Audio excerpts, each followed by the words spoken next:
What's up, guys? My name is Sawyer Hartman, and today is probably going to be one of the coolest videos I've ever gotten to film because I have two BronColor 800L Cirrus strobe lights. Now, I have no idea how to use professional lighting like this, but the guy we're shooting with today, Michael Muller, does. And if that name doesn't ring a bell to you, here's some of the images he's taken in his 40-year career. So welcome. This is my first ever artist spotlight tutorial where I get to go learn from one of the best in the business and share it with you. Also, thank you, BronColor, for providing these very sexy lights.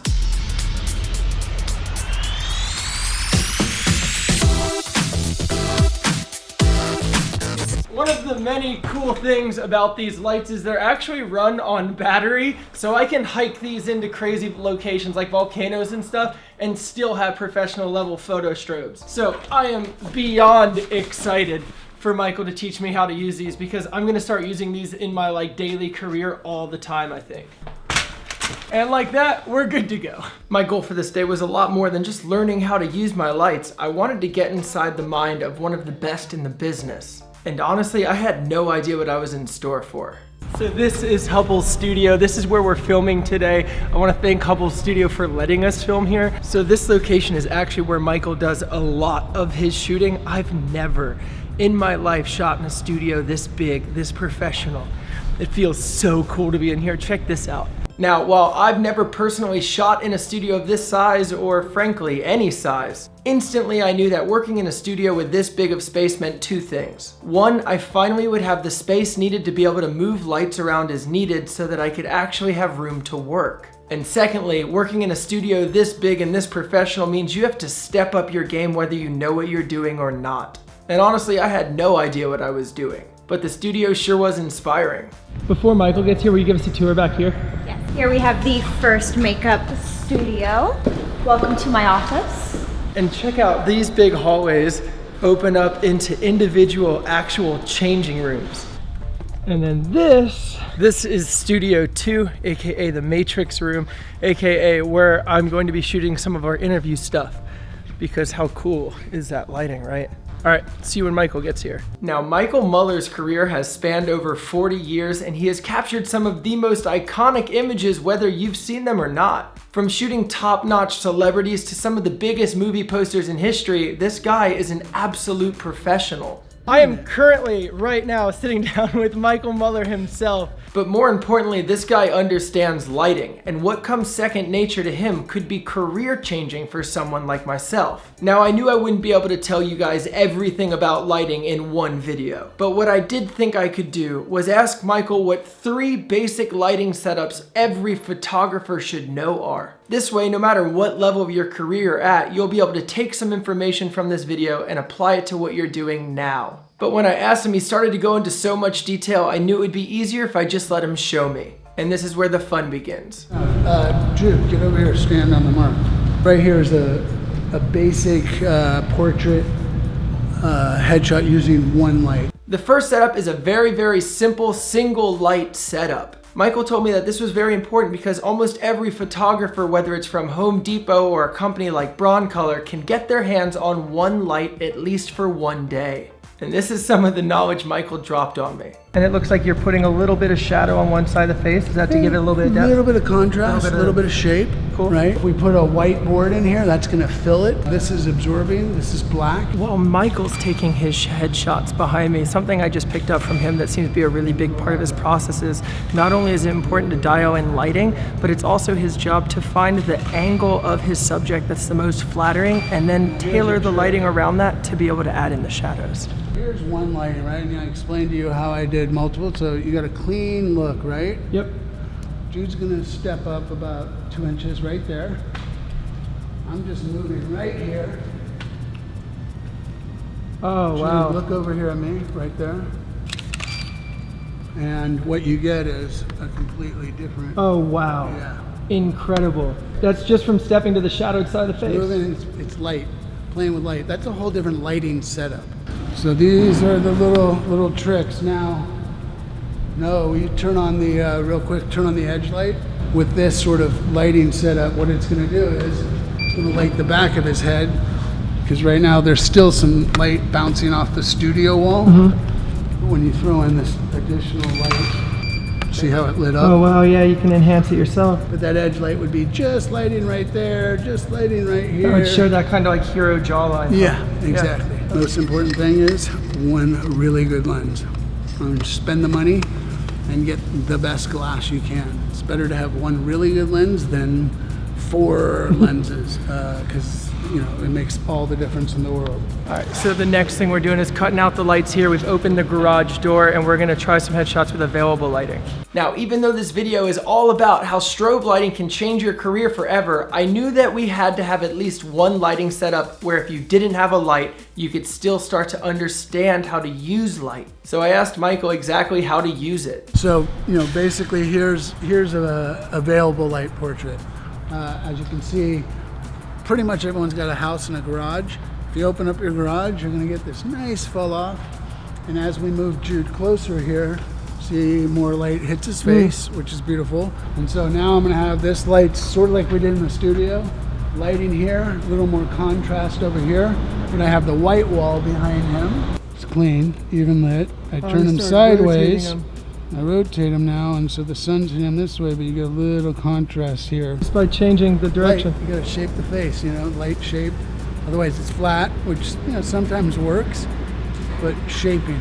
Light's always about, which is what the strobe heads have, are light shaping tools, and every one of those, you know, umbrellas does something a little different. So you always want to be, you know, shaping it a little different. This is gonna be outside with a single strobe? Yeah. Okay. Now our last lighting setup is really where these BronColor Ceros lights shine. Because they're battery powered, we were actually able to take these lights outside and use them in tandem with the sun. The BronColor lighting kit I showed you guys this morning is like that, completely mobile. All right, walk into the smoke. And the results were instantly so dramatic. By using artificial lighting to pump more light onto your subject, you can actually darken the background and create some really dramatic, moody looks. So for this last setup, Michael is setting up his favorite dramatic portrait lighting, and he's going to be taking a photo of me. All right, do you want to take a second to run us through this setup you built here? This is basically, you know, the PARL 133 single light source, light that we were doing, the same sort of light we were doing before, only it's straight on. We've got dual flags. Those 2 flags he had not only absorbed the light, but also directed where the light actually hit my face. And I started to realize it wasn't just about the type of light you have, but the knowledge behind it so that you can control the shadows that hit the subject's face. And when you're shooting black and white like the majority of Michael's work, shadows are everything. It illuminates here more and allows the cheeks to kind of fall off into shadow. Will that give me more of like a chiseled approach? That and you biting down on the back of your molars. I'll bite. It's going to give you your chisel here. The entire experience just left me feeling so inspired, because now using the sun or my BronColor lights, no matter what lighting source I choose, I'm now starting to shape light on my subject. It not only opened doors creatively, but it allowed me to start thinking of cool ideas before I was actually shooting. And honestly, the 4.5 hours we took shooting this went by so quickly because I was learning so much. Now, I haven't been able to share all that with you in this video, but now I have the knowledge to be able to implement in future videos and continue to educate you on lighting. But that brought me to the final thought. Now, a lot of the famous shots from Michael's career are of very famous celebrities. Throughout Michael's career, he's been given 10 or 15 minutes with certain celebrities to try to get some promotional shots. And in this 10 to 15 minutes, he's able to capture some of the most iconic images from their entire career. So how does he do it? What is your tip for getting the most out of your photo shoot? The best shots you're ever going to get, the most striking portraits, is when someone gets out of their comfort zone and does something that they maybe usually don't want to do, and then they end up loving it. It's their favorite photo. You got to get them to do that, which means they got to trust you. So what I do to get people to do those things is this. I say, hey, listen, try it. If you don't like it, you'll never see it. We'll delete it. You got nothing to lose. And they're like, oh yeah, you got nothing to lose. Yeah. And then they do it and they're like, oh my God, that's rad. And you're done. You know, having the people close their eyes, use their hands, jump, do this. I just like to try stuff. And I usually don't think about too much before the shoot. It's spontaneous. So when I'm at the shoot, and the other thing I do is I don't look at other photographs. I don't go online. I don't go to magazine racks. Don't find inspiration. I get inspired by the moment and what's at it. I don't want to copy someone else's thing. So I just try to think what would look cool, what would be fun, and challenging. You know, I love working with elements: fire, smoke, rain. So, you know, I've done a lot of portraits with fire, you know, Joaquin Phoenix lighting the guitar on fire, lighting a cigarette. Like, people think that's Photoshopped because everything's Photoshopped. I'm like, that was in camera. In all honesty, me and Michael continued to talk for another 27 minutes until my camera ran out of battery. But what I took away from this day was not just new knowledge on lighting, but an entirely new way to approach photography. Even though Michael's been shooting twice as long as I've even been alive, he's never lost the fun of discovering new ways to take a photograph. Whether it's getting his subjects to try crazy things or just repositioning a light, he always tries new things.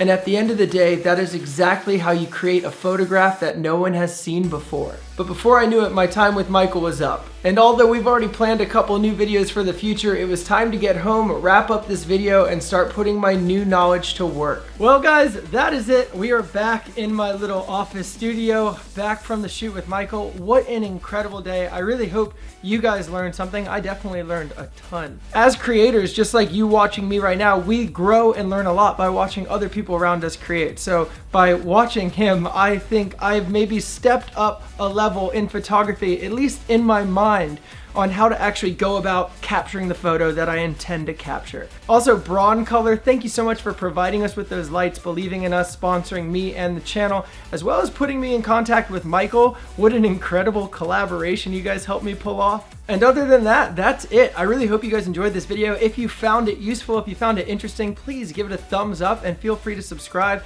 I make brand new photography and filmmaking videos every single Thursday and Sunday. And if that's not enough and you want to see more of my life or follow me, feel free to follow me on Instagram. The link will be down below, as well as probably been on the screen the whole time. And that's it. I love you guys very, very much. Thank you for dropping by. And until next time, remember, stay motivated, stay inspired, and never stop creating. And I'll see you guys on Thursday's video. Peace.